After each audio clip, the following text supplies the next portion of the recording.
My friends in accounting, do you know what the word pre-accounting means? It's the stuff that happens before the accounting. Yeah, duh. But do you have a distinct, standalone process for pre-accounting?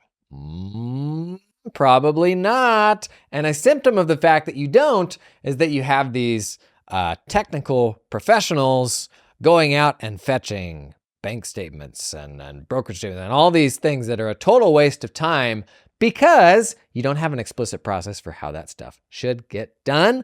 Come on in, let's talk about it. It's an accounting thing, but it also has a lot of crossover principles to tax. So let's talk about it, how to set up your own pre-accounting process.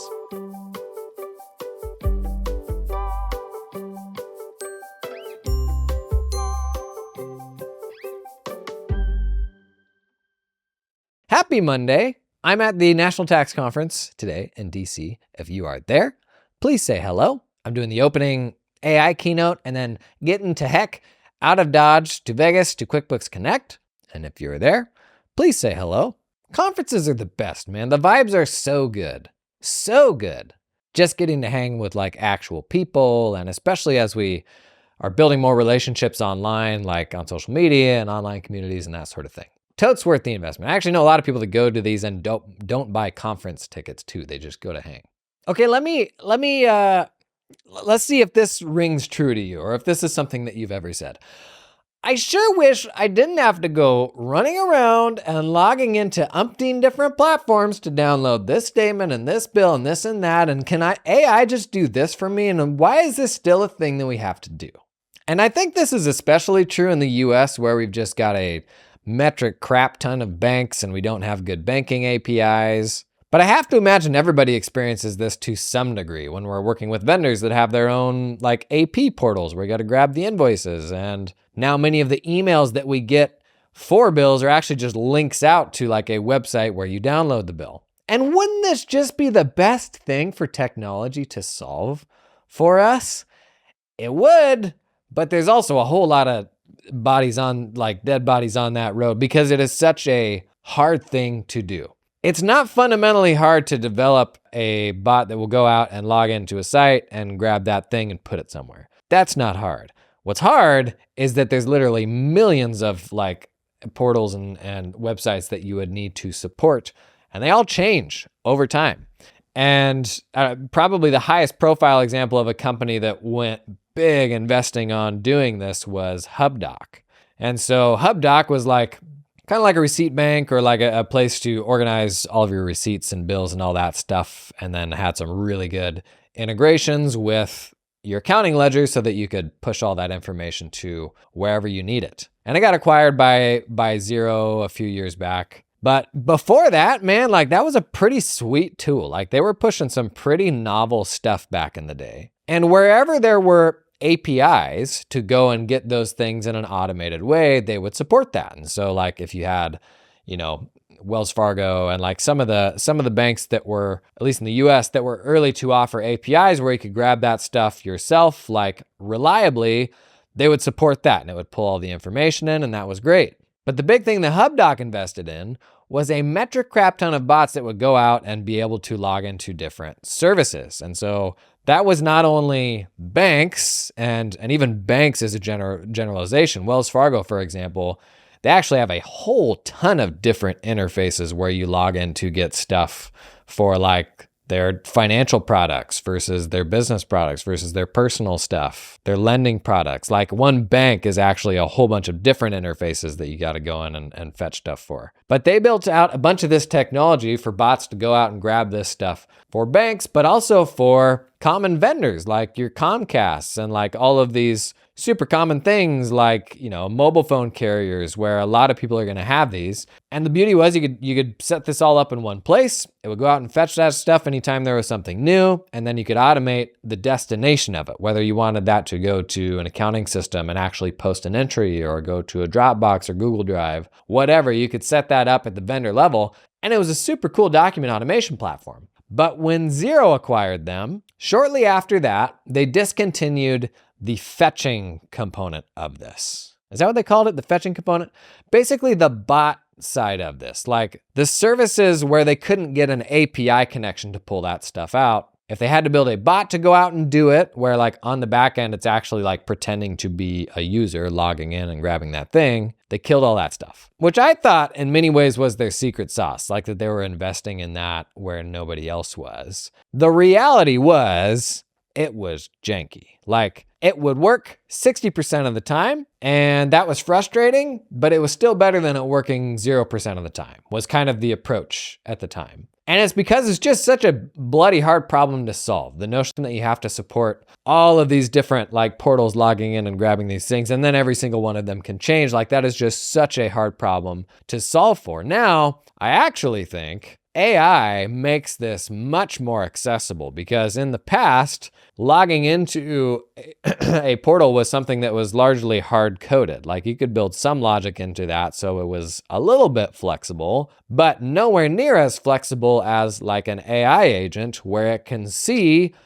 all the HTML on the page, it can visually see like layout changes. This could actually be a really compelling use case for AI agents to at least make it not perfect, but better than the hard-coded version of this. And that's really exciting because we want that stuff to magically work, right? And man, if you run an accounting practice and you're doing month-end close for a whole bunch of people, if you're doing accounts payable for people and like really getting hands-on and helping them manage that stuff, you are going out and grabbing so many things. And the age-old problem is you've got a set of financials due on the 15th, and you're like, how long is this one gonna take me to do? I don't know, a day or two? So you hop in on the 12th or the 13th, and that's when you go and you try to get the stuff, and then, I don't know, a password's changed or there's some sort of issue, or you just have to burn like 30 minutes when you're starting the project just going out and grabbing things. And I don't like it, but that's just how it be right now. And I think actually what most of us do here is a really common mistake that, oh my gosh, I've done so many times. You go out and you invest a bunch of time in, oh, how can I automate getting this or that? And maybe you can automate like half of it, but you end up at a spot where you realize I can't fully automate this thing, and that's really frustrating. And like the project ends there. You don't build a process for it. And it becomes this thorn in your craw. Is that the expression?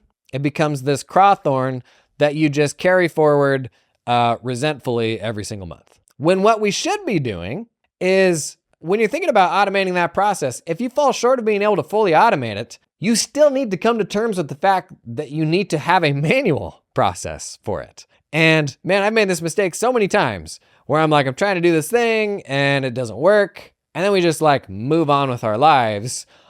There's almost like a degree of being unwilling to accept that it has to be a manual process. Like we almost don't want to document it because it's just so stupid. Like, why does this have to be a manual thing? And we almost like spitefully then refuse to create a manual process because it shouldn't be manual. But you know what's even worse than a manual process? Is a process that doesn't exist, is no process. Gang, this episode is sponsored in part by LiveFlow. LiveFlow is the easiest way to sync that QuickBooks data back and forth to your spreadsheets. You may have seen this actually had a big announcement lately. So this fall, G2 gave them the top spot in their fall 2023 report as the leader in the financial analysis category. That's right, they won. Number one. Nice work. If you've been around my channels for a while, you've seen LiveFlow. Kindly, they have sponsored quite a bit of stuff. And I'm not saying I'm taking credit for it, but that was probably why. If you're not familiar with LiveFlow, super easy way to sync that stuff, sync your QuickBooks data back and forth with Google Sheets. They got a whole pile of templates too to make the process of building that stuff for the first time as easy as possible for you. Stuff for managing cash, AP, KPIs, like everything you can imagine. Sync that data into your existing sheets to make them smarter, get it to auto sync, or build your like custom new sheets that talk with QuickBooks totally from scratch. Pretty cool tool. Check that one out at liveflow.io.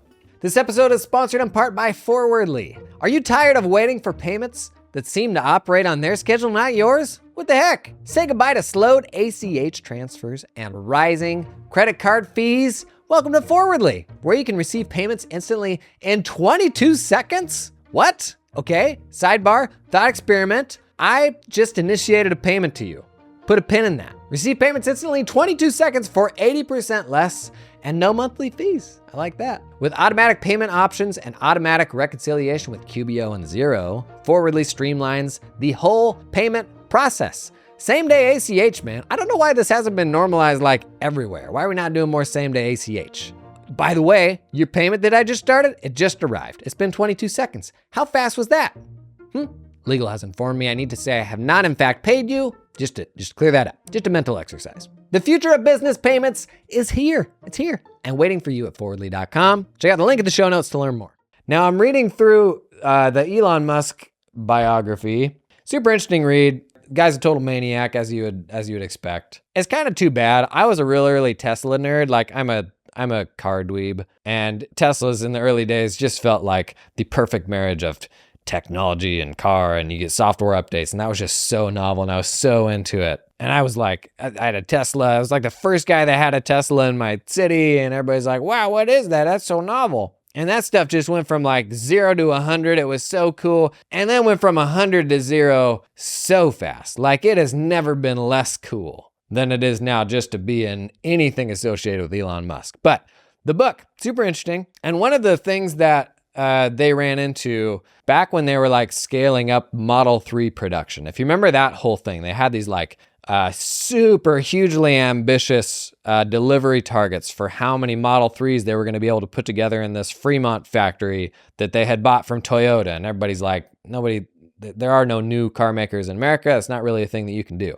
And the company's like on the brink of bankruptcy, and you've got all these people who have massively shorted Tesla. They're just saying there's no way they can do this. One of the big lessons they took building that Model 3 manufacturing facility from scratch was he came in just thinking like, we are going to automate this at a level that nobody's ever seen before. And there's some like astronomically absurd number of robots involved in that production line. And this was just going to be something that was like a sci-fi, just this entire warehouse is just a machine. And raw materials go in one end and cars with big panel gaps come out the other end. And they ran up against a whole bunch of issues with this. And like he's renowned for walking around like the factory floor and just like getting super hands-on and understanding how each of the robots work and what the problems are and who's accountable for this and that, and generally ruining people's day. But there were a bunch of situations where they had these big $250,000 robots and they would be holding up the production line because it can't do like this kind of fiddly thing with a windshield or something like that.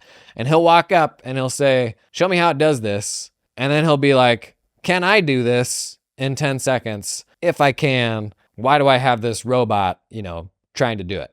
When a robot can't like walk 10 feet across the room to grab a tool to go solve this thing like on the fly.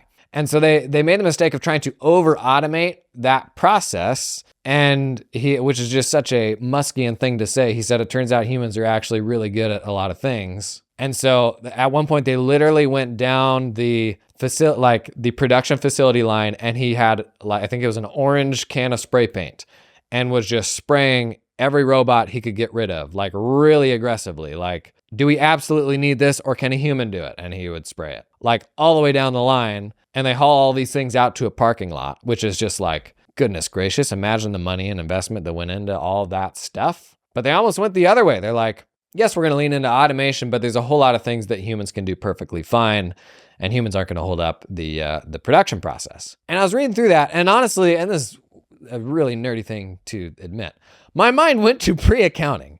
And it went to so many aspects of accounting and tax and all that stuff that are so frustratingly manual, where it's like, oh my gosh, how are we ever going to get a better version of this? And it feels so far away. And I'm a US guy, so like the pains that are, really specific to my firm running journey are, banking integration issues and the tax system, and the fact that there's literally no better tax software or modernization of professional tax software even on the horizon. Like, how do we ever solve this problem? But it specifically brought me back to the fetching issue.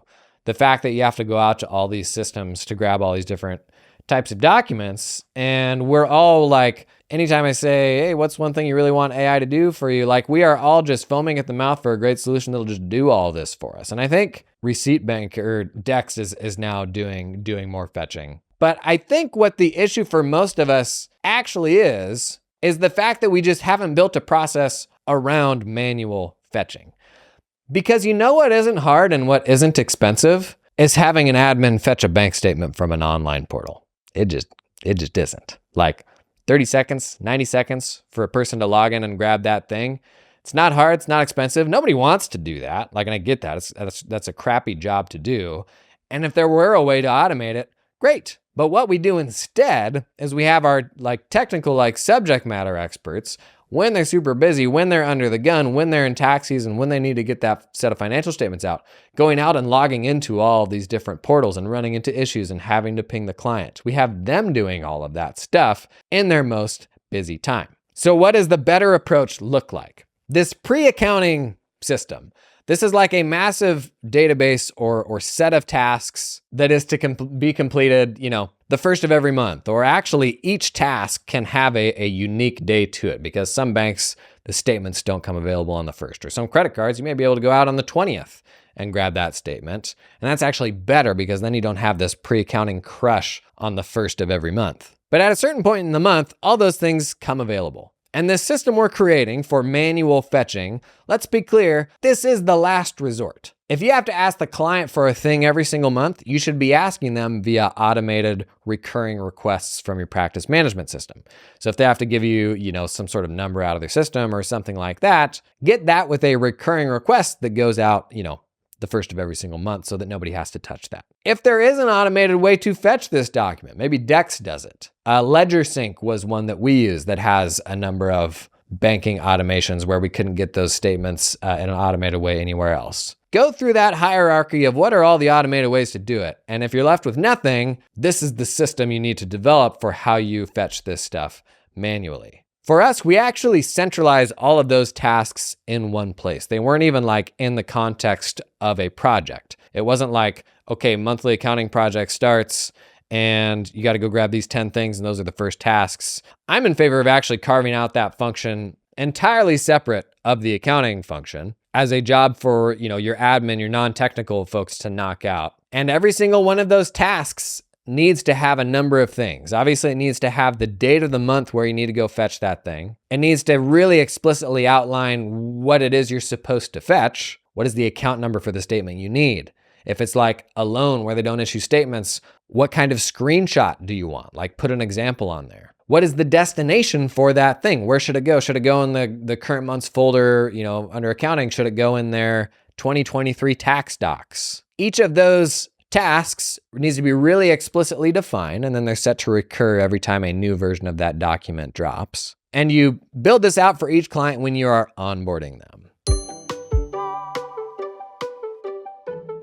This episode is sponsored in part by Copilot. Okay, gang, circle around, bring it in. It is change management season for most accounting firms. You're going through some hard tech decisions. Honestly, it is spooky and high stakes and really hard to decide, because there's a bunch of solutions out there, frankly, a lot of good solutions, but it is high stakes because if we go switch all this stuff, how are we gonna ever unwind that? What if we don't like it? Or if we go put this thing in front of a bunch of clients, what if they all revolt or we don't end up liking that? And the more stuff we're changing, the more risk there is inherent in that. And I actually think this is a solid argument for Copilot, who is only tackling the client portal problem. And if you've watched much of my stuff, you know how adamant I am about the value of client requests, about clients being able to self-service in a portal to come get a tax return or a month-end close, or so they don't have to email you for that stuff because it's 2023 and you should have a website where people can get that stuff. But if you're stuck on changing,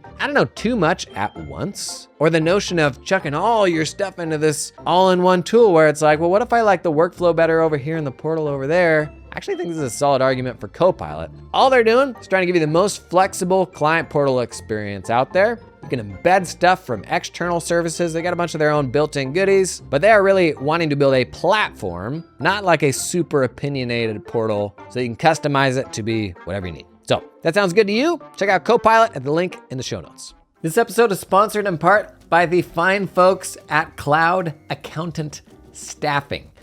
Do you hire accountants? Bless your little heart. Not the best part of the job, in my opinion. Not something I ever enjoyed. Well, listen, you can build your accounting dream team with talented offshore accountants in the Philippines that work 100% full-time for your firm. Their accountants aren't freelancing or contracting for multiple firms. They're all yours. They work exclusively for you and are incentivized to stay with you and your team long-term. They're not gonna get swiped.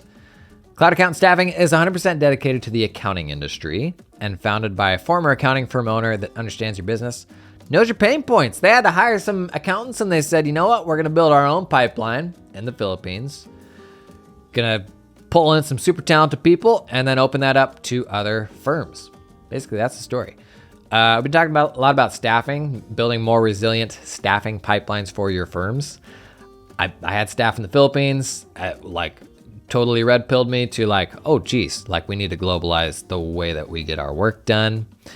Check these folks out. Link in the show description, cloudaccountantstaffing.com. So as part of the kind of initial couple months of doing that month-end close, maybe your onboarding team is still doing it at that point, you're thinking through what is the complete list of things that somebody needs to do this project every single month. All of those things should go on the pre-accounting list. Because what you want to get to is your professional staff turning up to a project and having absolutely everything ready that they need to start the project. You know how frustrating this is, if this isn't the case. Honestly, for simple bookkeeping projects, this is half of a month-end close, just pulling everything that you need and getting it organized and named the right way in the right place and all that. If you do tax, this is small tax projects. This is half of a small tax project. Figuring out, do I even have everything that I need? Can I even start this yet? And so that project of say the month end close really ought to start with a pre-accounting status that doesn't even get bumped into this can be worked on until all of the pre-accounting stuff has been gathered up. And even if you're a solo practitioner, this is an opportunity where a VA can be really helpful for you. If you run a bigger team, this is a great way to arbitrage the scarcity of, these really solid technical people by offloading a bunch of that work to more of your ops and admin type folks that are probably a little easier to hire. Just be sure to get really explicit about how each of those things needs to be gathered, like the file type. Is this an image? Is it a PDF? How is the file named? Exactly where does it need to go? But once you have this, if you're doing 100 monthly closes a month, there's probably 1,200 things on this list, easy. And is it fun to go down and do all that stuff manually? It absolutely isn't, and I wish that it wasn't a thing, but if you don't carve out this process separately, you know what's happening? All of the exact same work is being done by all of your senior technical staff. And as we're thinking about managing crunch times, like the cyclicality of a month and of the year and when you're at your busiest, the more we can preload fulfillment, the more we can do ahead of time to get us in a better position when we are in crunch time, that is gold. That is shaving time off of your peak, spiked most busiest? Come on, off your busiest time. And so this pre-accounting could be, frankly, it could be as simple as a massive spreadsheet where every row is the thing you need to collect. It's got a column for who the client is. It's got a column for every single month. Don't overthink it. In fact, if you're start with something really dumb, basic like that, because as you do it, as you get through a few cycles, you're going to find things that you want to change. And so if you come in straight out of the gate and you're well, here's the proper way to templatize this and my this and that, it's absolutely going to change. You're not going to get it right on your first try. So probably start simple with something that you can change on the fly, like a spreadsheet, but make this a job of your ops folks, of your admins. Now, for each of those things, in certain situations, there's a version of this that could be fetching it out of, Ledger Sync is something that we used. Or it could be fetching it directly out of, a banking login. Or out of, say, Gusto, your payroll system that you use. For each of these tasks, you're probably going to identify who should do it, or at the very least, the role of the person who can fetch it. Because one thing we were able to do is actually push a lot of this to our offshore team. So if it didn't involve logging into a banking system, which many of these things didn't, it was logging into Bill.com and running this report as of this date so that we can use it in the work paper file. We actually found as we built out this process, it started as pre-accounting and it started as fetching bank statements, but it actually developed into work paper prep. Because if they can grab the bank statement, they can also, highlight the ending balance or name it the way that, a professional would have named the work paper. And what we found was it actually made your ops and your admin people they started thinking like bookkeepers. They started understanding what a completed month-end file ought to look like. And that was really powerful. But back to the offshore thing, we're always looking at how can we apply the least expertise possible to this thing? So you don't have your most scarce, highest level folks doing very basic tasks. And we actually had offshore folks that were like on the whole skill spectrum. But we had some offshore folks who were like entry-level people, like still cutting their teeth just out of school. And a good chunk of our pre-accounting tasks, like maybe half of them, were not actually logging into bank systems where we didn't send any of those credentials offshore or anything like that. It was logging into LedgerSync or Bill.com or Gusto, stuff like that, where they already had access to this stuff. It was just a matter of pulling the reports that we needed to put those work papers together. And it followed this really interesting progression from, we have this problem of needing to get these bank statements, to, well, shoot, if you can put it in the folder there, you can also do this or that the accountant would have to do. And you could also pull this and that report. And we start looking at these completed month-end files, going down the list. And it's like, oh, maybe there's like this report from this other system that we actually get every single month for this client. Well, shoot, check it on the pre-accounting list. Like that's something that can be done on the first of the month, like right away, so that the bookkeeper or like the accounting senior didn't actually have to do that themselves. So should we try to lean into doing this in as automated of a way as possible? Absolutely. But when you can't, you still got to come to terms with the fact that you need a manual process. And you can run a super profitable business with manual processes. Like that, those things exist all around us. And I think there's probably a bit of a blocker there for, honestly, people like myself and people who can get kind of hoity-toity about like, oh, this or that ought to be automated. I think sometimes we can go too far down that path and cruise right past making a manual human process for something that needs a process, something that needs to be done, right? It's kind of like that Model 3 like manufacturing analogy. Humans are capable of a lot. And actually, the more and the better systems that we can build, like the more productive your humans can be. A lack of systems usually requires an abundance of technical expertise or quote unquote common sense, according to the person who's done it for 30 years, right? But if you can create some really locked down systems, you can get really meaningful work and contributions out of your folks that aren't super technically skilled. And it actually like introduces them to the technical aspects of what you do so that down the road, they may even become those technical people. I don't see people ever talking about this, like distinct pre-accounting processes. I see people complaining a lot about the pains of having to do this stuff, which I totally get. It stinks. But hopefully that's helpful for you to build a better process around all of that. Now, as with all change management, you're going to hear this, and if this is novel to you, you're going to be pumped and excited, and you're going to be like, oh, cool. But I'm also busy, and I have a lot of other stuff to do. This is a nice encapsulated 25 minutes that you can send to a member of your team and be like, Gina, let's do this. Cut them loose. Doesn't mean you can't still be involved in the process, but most of the people listening to this pod are like the big boss, and big bosses are time limited. So challenge the notion that you need to do this all yourself. This could be a cool opportunity for a member of your team to like get your team a cool win. And then when you're not the one that was like the person who 100% got it set up in the beginning, it's way easier for you to not have to be the person on maintenance mode going forward, right? That's all I got for today. We've got some other episodes that are going to publish this week, even though I'm off and traveling. Yes, I am destroying the illusion that I sit down and I record this thing every day. I generally do, though. Usually what I do is 2 days before it publishes, I will sit down and record. And sometimes I'm like, oh, I could totally get ahead. But I don't know. It doesn't feel that fun. Because we do actually talk about quite a bit of like current event stuff that gets stale pretty quick. But I got a few in the can so that we can keep that chugging along when I'm traveling this week. So if I'm going to see you at conferences, awesome. Please don't be a stranger. And for the rest of you, I'll see you tomorrow.